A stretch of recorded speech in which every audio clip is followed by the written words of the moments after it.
Hello, this is Veterans News, a production of the Nassau County Veteran Service Agency. My name is Ed Allman. I'd like to thank Altice USA for providing the training for our crew and for the use of their studio facilities here in Hauppauge.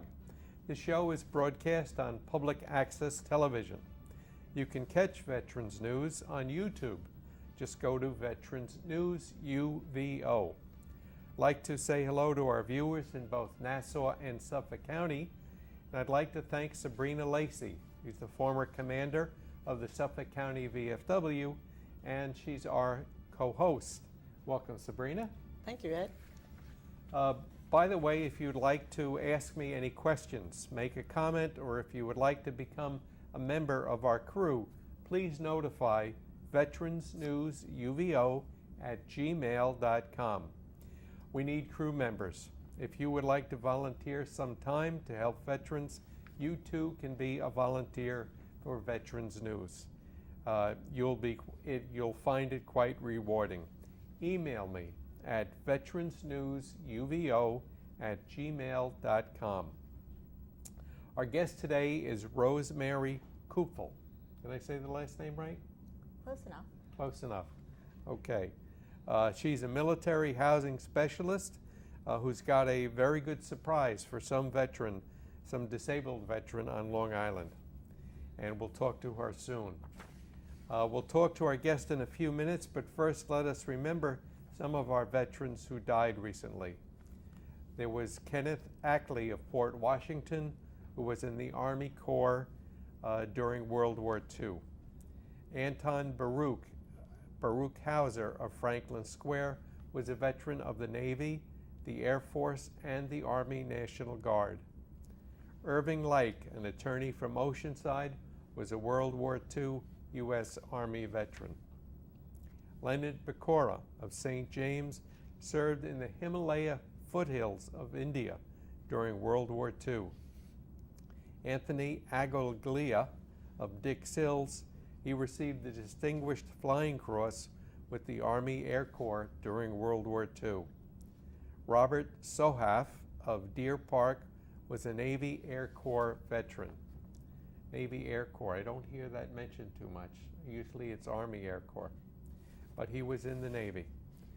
Harry Prodromides of Lindenhurst was a proud U.S. Army Air Corps veteran. Robert Shannon of Riverhead was a proud Navy Seabee of World War II. Hugh Clark of Stony Brook was a decorated tech sergeant from the Army Corps of Engineers during World War II. John McGrath was a proud U.S. Marine. August Spears was a proud Marine Corps veteran who served during the Korean War. Leon Pierce was a Garden City resident who joined the Navy at 17. He served during World War II. Leonard Marks, a 21-year veteran from Hempstead, who served as an officer in the U.S. Air Force. Edward Kern was a proud World War II Army veteran from Seaford. And last, I saved this for last, Joseph Bishop was an AMVETS commander from Massapequa. He was a Navy veteran, a member of the Long Island Railroad, and the post commander and depot commander, the department commander for New York State of the AMVETS. Okay, that is the end of our guests. Now it's time for our guest. Hello. Hi. Rosemarie. How are you? Very good. Rosemarie, you are a specialist who works on veterans housing. I'm a military housing specialist. That is my career, my day job, as I say. So I do come in contact with a lot of veterans. I've gotten to know a lot of veterans through the years. So thank you for having me here. I'm not a veteran myself, but I'm a fan. Okay. Rosemarie has a special project to talk about. It's a really good benefit for some disabled veteran, and she'll be permitted to show the picture in just a few minutes about what it's all about. But I'd like to know what your company does first. Well, I work for Fairway Independent Mortgage Corp. They're actually the 5th largest lender in the country. They're in 50 states, 7,000 employees, but it's an ESOP, an employee-owned company, so they're not as not as famous because they're not publicly traded. But we are. It's a great bank. They really do a lot for their community, and I'm really excited to be part of them, be a part of the organization. I've been with them for 7 years. And we're well known in the real estate community because we do mortgages. So we help people with housing, and I think the American dream is still to set down roots and have a home. Okay. This isn't going to be a commercial for your company. No. I'd like to ask you some questions about veterans' home loans and getting a house for a veteran. What is the process to get a home loan? And when I was a young man and buying my first house, I was told that the VA mortgage wasn't a good deal. So I had to get a regular mortgage. Is it a good deal now? Well, just like any loan product, you have to look at the benefits, the pros and cons, and the particular person's situation. So if you were putting 20% down, and the advantage of a VA loan is that you don't have to necessarily do any down payment. So it's 100% financing. So for someone who's just coming back from service or just starting out or new with their career and they don't have a large down payment. 100% finance. No down payment. So you can buy a house, no down payment within certain county limits. So yeah, absolutely. And most, the sad part is most veterans don't know about that. So they're going out and using other conventional financing, trying to struggle to put together 20% down or paying a monthly mortgage insurance premium, which may be adding hundreds of dollars to their payment up until they get to that 20%, 22% When somebody equity. buys a house, they have to put a certain amount of money down, so Not that the house. a veteran. A veteran doesn't have to put any money If down. what happens is they bring us their DD-214, which is their discharge papers, and we send that into the VA, and the VA will tell us what they're eligible for. So if they're eligible for their full VA benefit, which is one of the advantages of serving for our country, is there are some advantages. A VA loan is an option if they, and again, a lot of them do qualify for 100% of the county limits, which is over $400,000. So if there's a veteran out there that wants to buy a home, you don't need a down payment if you qualify for a VA loan. And it has to do with how many days of active service versus how many days of inactive. So your eligibility increases depending on how long you've been serving. Rosemarie, years ago, the process was a long process in order to get your loan approved, or all the data that they had to submit in order to get it done. And by the time that all that data have been collected, your closing could have been done and everything could have been, you could have been in your house probably for about 6 months already. So how is that paperwork streamlined today? Well, the first thing is that not all lenders are the same. So I have to say that, not to be a commercial for my bank, but we are one of the top 10 VA lenders in the country. So we have a tremendous amount of experience with VA loans. And the turn times are about 3 weeks from full application to clear to close. Yes. So 3 weeks. yes, the only time it might be a little longer for us is if there's a backlog in appraisals, because we do have to have a VA specific appraiser. But otherwise, that's it. It's the same. Actually, it's the same criteria now. What I call the cowboy days when the real estate boom was happening, and if you had a pulse, you could buy a house. Those days are pretty much gone. So it's the same criteria whether you were doing traditional financing now as opposed to a VA loan. It's 2 years of federal tax returns, a month's worth of pay stubs if you work as a W-2 employee, business tax returns if you're self-employed or a commission salesperson, and just bank statements to show that you have the closing costs, because you do have to pay your taxes up front on Long Island's usually 6 months in advance. You need a homeowner's insurance policy, so you do need some money for closing costs. Even though you don't need a down payment, usually the attorneys will want a good faith deposit, so they'll usually want you to put $5,000 down as a good faith, and that money could be used towards your closing costs. So because they don't want to sign a contract and you have no skin in the game. So they do want to hold some money in escrow. They put it aside, and until you get your approval, it's just put aside, and if for some reason you're not approved, you'll get that back, and if you go on, you could use that towards your closing costs. And of course, a copy of their DD-214. Right away, we immediately find out if they're eligible, so there's not delay as far as that. You know, the good thing about the internet is a lot of things are automated, and we try to automate as much as possible, so this way it's a quick turn time. So that's why the things have really cut down, and it's pretty much it's the same financial. They're looking at assets, income, and your credit score. Our minimum credit score, because remember, every lender is different. The minimum credit score, which Sabrina was surprised to find out for a VA loan, is 580. 580. So you better have a 580 credit score. And if you don't, now that's kind of low. I mean, it goes from 350 to 850. So 580 is not that great. That's actually kind of poor. But sometimes people have a low credit score if they're young, because credit history is about a third of your score nowadays. They did revamp how the credit scores were determined. But with the veterans now that's coming back, a lot of them, even the ones that are active and they get out, and what I'm seeing at our posts is they're coming back and their credit score is messed up because they had to leave their car and like, I'm going to say in Europe, Right. or they couldn't afford to pay it after they came back because of the stresses that are going on without being able to have a job, or they were injured. Right. And a lot of them are not working right now, so they're relying on the benefits that they receive. But they're receiving a large amount of income. Right. Would they still be qualified, although they're not working, if they're receiving some benefits from the government? Like some of them are on Social Security and some of them are receiving benefits because they got injured. Right. Those are the things that we know that they have a large amount and they can afford to pay for the house, Right. but they don't have that, what you call, quote unquote, the income from a job or some sort. It doesn't have to be employment. It can be any ongoing income that at least they see at least 3 years going on.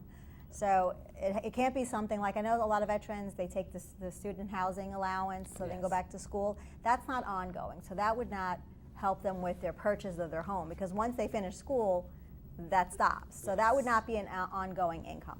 But as far as disability, alimony, child support, Social Security, any of a pension, anything that's ongoing, that would be considered income. Yes. And if they were married and they're paying the child support, that debt ratio would be included, and they would have to be able to afford to pay the. Okay. Well, we don't want to overextend their payments. So if anyone who's interested, feel free. There's no obligation, and I'll talk to anyone, and Sabrina, if she has more questions, we could talk about that. But there's a lot of information out there that veterans don't know about, and that's why they need to go to their local VFW posts and American Legions and AMVETS, is so that they can ask people with more experience who know people in specific related fields that do help veterans, so that the information can get out there. And I found that was part of the problem, going out and trying to help veterans, not just in my job, but in general, is that they need help, and it's like, who do you call? It's always an 800 number, and they get to run around, and a person that's not struggling has a problem with that, being on hold for hours and hours, and then being told this is not the right department, call this person. So I think that too many of our veterans returning now are not seeking the advice of those who have been before, and I think that is a shame. And I know that a lot of the local posts, and there's almost one in every town, especially on Long Island. Right. And it's something to be proud of, and these are organizations that have long roots in our community that should be supported.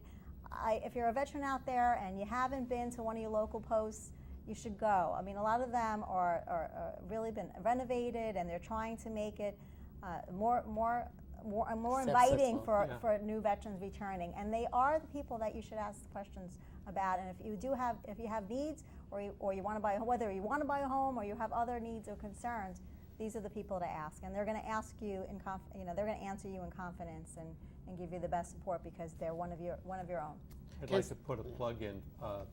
What you say is right, but you may get to a post and ask somebody at the post something about buying a house or something, and you just will get invited to a drink at the bar, because there might not be anyone there that time where you can really ask.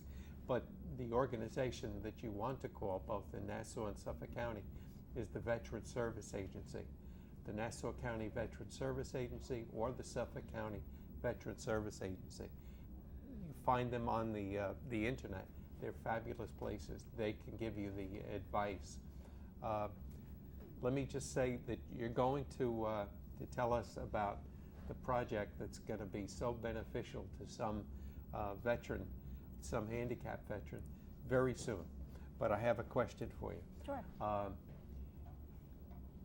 veteran takes the home loan, the VA home loan, and then he doesn't pay a down payment. He has the whole thing financed, but then he gets a lot of money from an inheritance or something else. Can he put some of that money towards the mortgage? Will that lower his monthly payments? It won't lower his monthly payments, but it'll reduce the principal, so he'll just pay it off a lot sooner. Right. Yeah, they may not necessarily recalculate it because that's usually not how it works. There's no prepayment penalty, so if they wanted to pay the whole thing off, they can do that.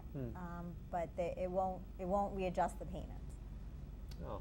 It'll just pay it off that much sooner because you're paying down the principal. So what happens if you have a 30-year loan? The rule of thumb is if you make one extra housing payment a year, if you have a 30-year mortgage, you'll save 5 to 7 years off the life of the mortgage. So Right. if he or she's making even larger payment towards the principal, it's just going to pay it off that much sooner. Rosemarie, can you educate our viewers? Is the interest rate increasing now? Is it going up? Would you suggest our veterans come along now because the interest rate is going up and the housing market is going up so much? Can you give us some information about that? Absolutely, interest rates are rising, and don't blame the lenders. It's part of the, it's a cycle. The Federal Reserve Chair has raised interest rates because they've been artificially low for years. Yes. And that was to stimulate the real estate industry after the collapse. So the interest rates are rising. They're in the 5s now, and high 4s, 5s, maybe 6, depending on your credit score and which loan program. Sony May, which is the state of New York mortgage agency, we're also a Sony May lender. They usually have one of the lowest for first-time home buyers, and they're like 5 and an eighth. So they are inching up. They're still really low because they used to be in the 18% range years and years ago. So you should take advantage of the lower rates, and I think that's why it's the seller's market, is people are trying to buy before the rates get any higher, because then it's going to decrease your buying power. And also the market has stabilized, and now it's inching up, so the prices of homes.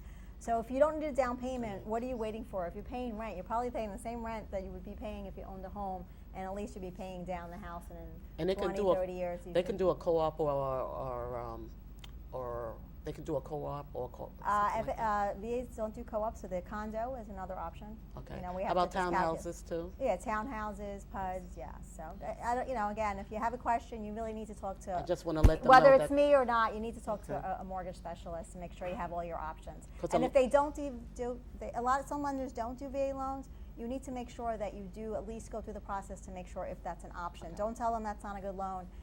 Because they don't do them. I always say, who told you that? It should definitely be an option you should at least consider and look at the advantages or disadvantages in your case. And it seemed like at the time it wasn't the best option on the table, but at least you were told about it, and that's really the best advice I can give you. What is that Purple Heart there?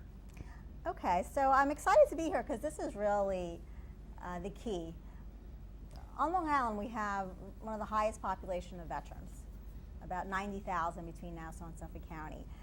But I would say you don't know because they're not wearing a uniform online at the grocery store. So people don't realize how many veterans are right here in our community. And we wanted, my bank has a foundation, a 501c3 arm called the Fairway Foundation. And what we wanted to do is give back to our local community. So my branch is right here on Long Island, and what we did is we started this Purple Heart campaign. And if you look at it, it actually has the Purple Heart Medal, which is given for a veteran, for an active military. Active honor. Honor. If they've been injured in some way during service of their country.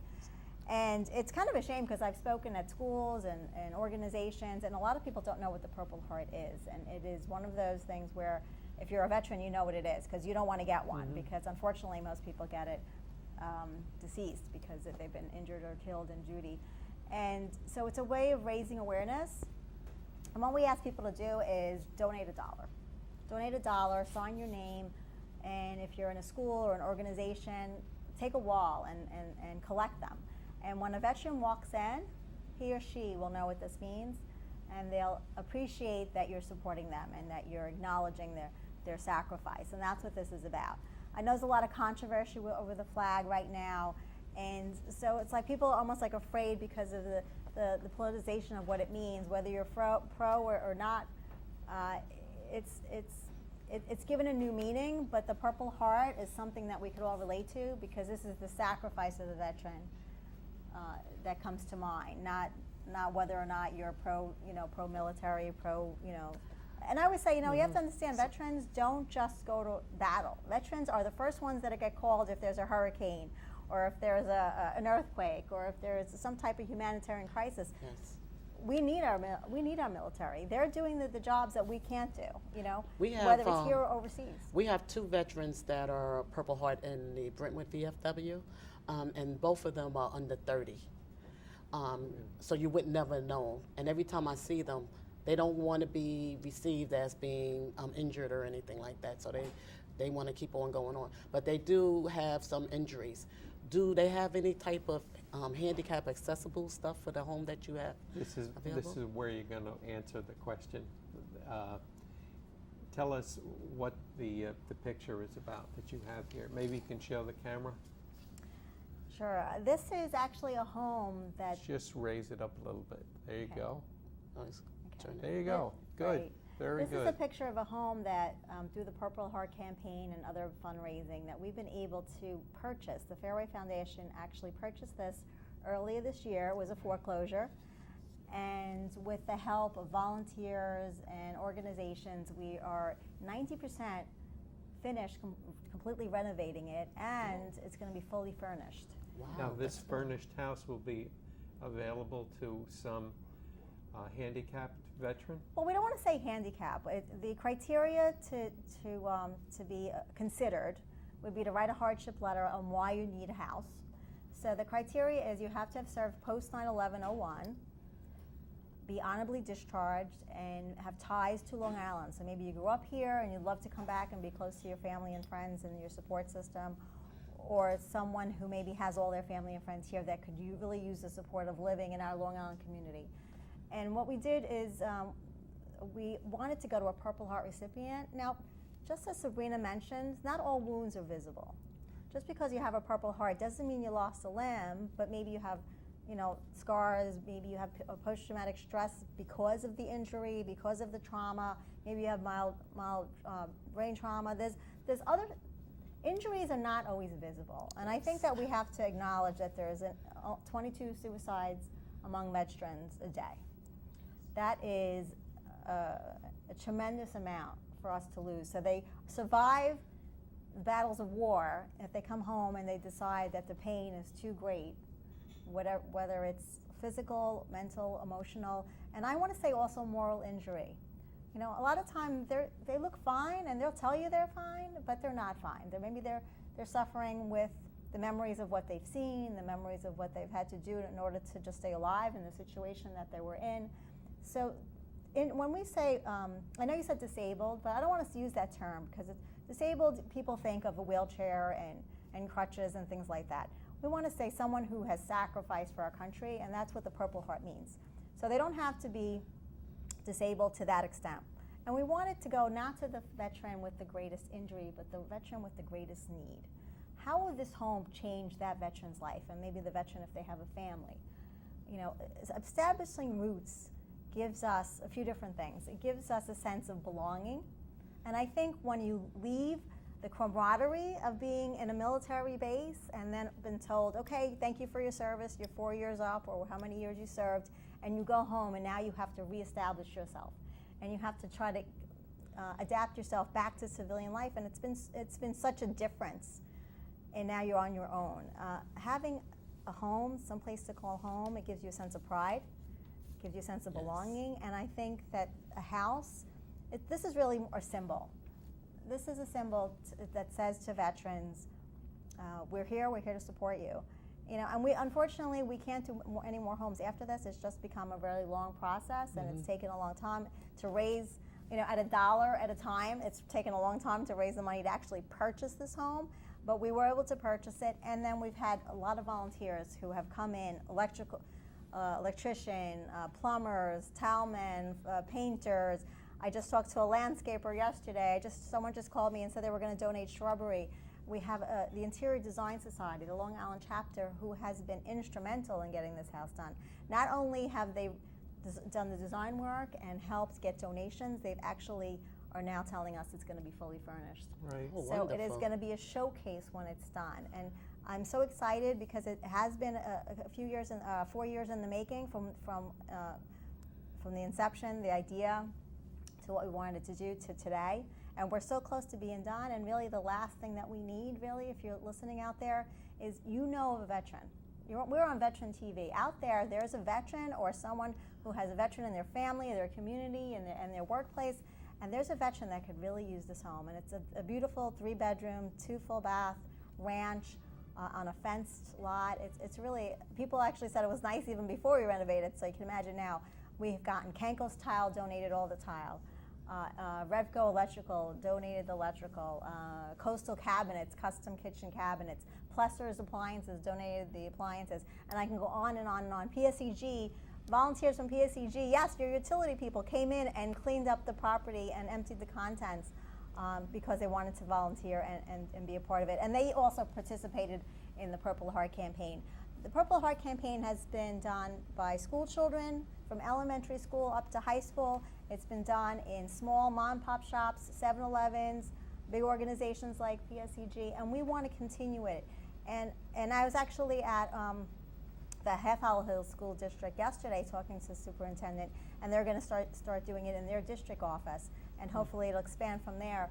And that's the great thing about it, is that, you know, if each family donated $1 once a year, whether it's right before Memorial Day or right before Veterans Day, or we actually launched this Valentine's Day, because Our Heart Belongs to Veteran was kind of the theme. Once a year, if we each just took out our loose change and we collected that, we would have hundreds of thousands of dollars in our community right here in Long Island. Because we do have a generous community, but there's so many veteran organizations, and a lot of people say, how do I know who to donate to?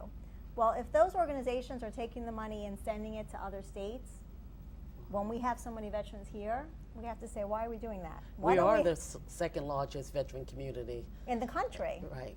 And people don't know that. I mean, I didn't know that, honestly. I mean, how would we know? Like I said, you know, like today, we have the honor of having 2 veterans here that are both wearing a veteran hat or veteran, a commander here who's basically dressed in honor of her post. So we know, but otherwise we don't know. We're going out there and we're intermingling with veterans, and we have no idea unless we ask. And sometimes they don't want to say, because they don't want to be labeled just because they're a veteran. They have so many aspects of their life, but we want to make sure that they know. So I would love, my goal, Ed and Sabrina, if you can make this possible, is to have every school district on Long Island do this once a year. And again, not even each child, each family donate $1 and create a general fund so any veteran that's in need has a way of getting some help. And we would love to do this. So, but right now we're looking for applicants for the house. So if you know a veteran who meets the criteria is on our website, veteranshomegiveaway.org. It's the Fairway Foundation. You can find us on Facebook as well. There's lots of pictures and videos of organizations and children who have done the Purple Heart You can go campaign. to veteranshomegiveaway.org. Yes. Also, at the end of the show, we're going to have your phone number up on the screen. Please pay attention to the credits at the end of the show, because that's the only place you'll see Rosemarie's phone number, because we can't show it during the show, but we can show it at the end of the show. Okay, the veteranshomegiveaway.org. Yes. That's the website, and Rosemarie's telephone number will be up in the credits at the end of the show. I think we're running out of time. And thank you, Rosemary, What for coming by. town will this house be located It's in? in Brookhaven. It's right on the Mastic-Shirley borderline in Mastic. And again, it's a 3-bedroom, beautifully renovated house. So please, if you know of anybody who could use this home, give us a call or email us or visit the website for more details. Very good. Thank you very much for coming. And happy Thank you. Veterans Day. And before we leave, I want to say Happy Veterans Day to our viewers. And Ed, Right. thank you for Thank how many you. years now? 10 years with the new show? 15 years the Fif- show has been on the air. 15 years of doing